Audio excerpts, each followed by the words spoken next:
Bonjour et très heureux de vous retrouver dans Bourse et Valeurs, le rendez-vous hebdomadaire des entreprises régionales cotées à retrouver sur liondécideur.com et nos réseaux sociaux. À retenir cette semaine, la publication des résultats 2024 de bioMérieux, acteur mondial du diagnostic in vitro, qui enchaîne avec un nouvel exercice record. bioMérieux a presque franchi la barre des 4 milliards d'euros de chiffre d'affaires, à 3 milliards 980 millions pour être très précis, soit une croissance de plus 8,3%.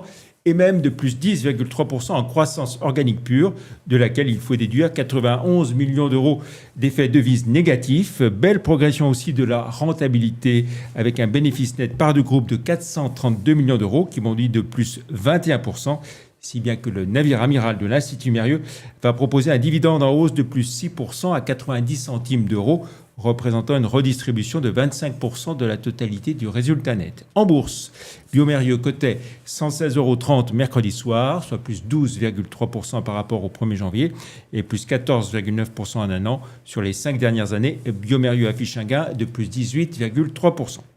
On retrouve à présent notre invité, Thierry Philippe, directeur général finance de Jacquet Métal. Bonjour. Bonjour.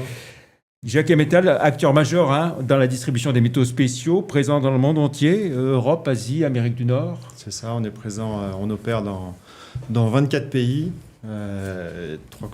120 centres de distribution, 3400 collaborateurs. Et notre métier, c'est d'acheter en grande quantité des aciers spéciaux dont les délais de production peuvent être longs, ça peut aller jusqu'à 12 mois dans certains cas.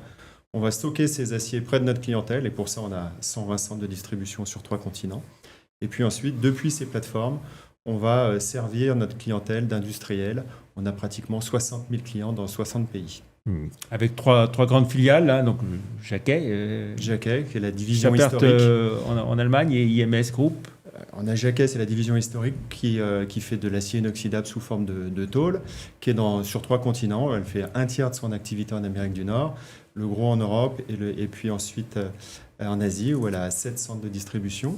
On a Chappert, qui est un leader européen, mais qui est aussi leader en Allemagne. Et dernière division, IMS Group, qui fait à peu près la moitié du chiffre d'affaires et qui est leader dans toute l'Europe. Alors, retour sur un exercice 2024, on va dire, qui n'a pas été simple. Peu de demandes et puis une pression constante sur les prix. C'est ça. 2024, si on veut le résumer, ce sont des conditions de marché difficiles, caractérisées par une demande faible, en lien avec le ralentissement de l'activité industrielle, notamment en Allemagne. Et puis, côté Jacquet Metals, c'est plutôt des performances solides, beaucoup de résilience. En 4 chiffres, c'est 2 milliards de chiffre d'affaires, 87 millions d'EBITDA, 176 millions d'euros de cash générés. On avait déjà généré 210 millions d'euros en 2023. Et puis toujours de l'investissement, 75 millions d'euros investis en 2024. On garde ce cap-là. Alors, on va reprendre tout ça on va détailler par grandes zones géographiques avec vos 3 grandes entités. Donc, vous l'avez dit, un peu moins de 2 milliards d'euros de chiffre d'affaires. C'est une baisse globalement de quoi? De 11,7% à peu près? C'est ça, c'est de l'effet prix. En fait, il y a moins de demandes, donc les prix baissent. En fait, on a l'habitude de ces effets cycliques. De la même manière, à un moment donné, les prix remontent quand la demande repart. Voilà. Et si on regarde sur les zones géographiques, c'est à peu près pareil. À peu près pareil. Il n'y a pas de caractéristiques propres. Non. D'accord. Le ralentissement de l'industrie, il est assez généralisé. Voilà. Alors, ce qui est intéressant, et vous avez donné le chiffre, c'est que vous poursuivez néanmoins vos investissements, malgré ces conditions de marché qui ne sont pas simples. C'est ça. 175 millions d'euros investis pratiquement en 24 mois. Des investissements en croissance externe. La dernière, elle s'est faite en Italie avec Commercial Fonds. C'est 4 centres de distribution qui distribuent de l'aluminium, donc c'est une activité complémentaire d'IMS Group. Et puis, on a aussi beaucoup investi en croissance organique cette année, notamment aux États-Unis. On a le dernier investissement, il s'est fait sur la fin de l'année à Los Angeles avec un nouveau site qu'on a acquis. Et puis, je pense qu'en fin 2025, on lancera la construction d'un nouveau site à Chicago, cette fois-ci aux États-Unis. Alors, avec une activité en berne, forcément, et une pression sur les prix, la rentabilité chute lourdement. Donc, le résultat opérationnel, il passe de 99 millions, enfin, une centaine de millions à 36 millions. Et le résultat net de 51 à 6 millions. C'est l'effet prix. Voilà. Il y a moins de chiffre d'affaires, il y a moins de rentabilité.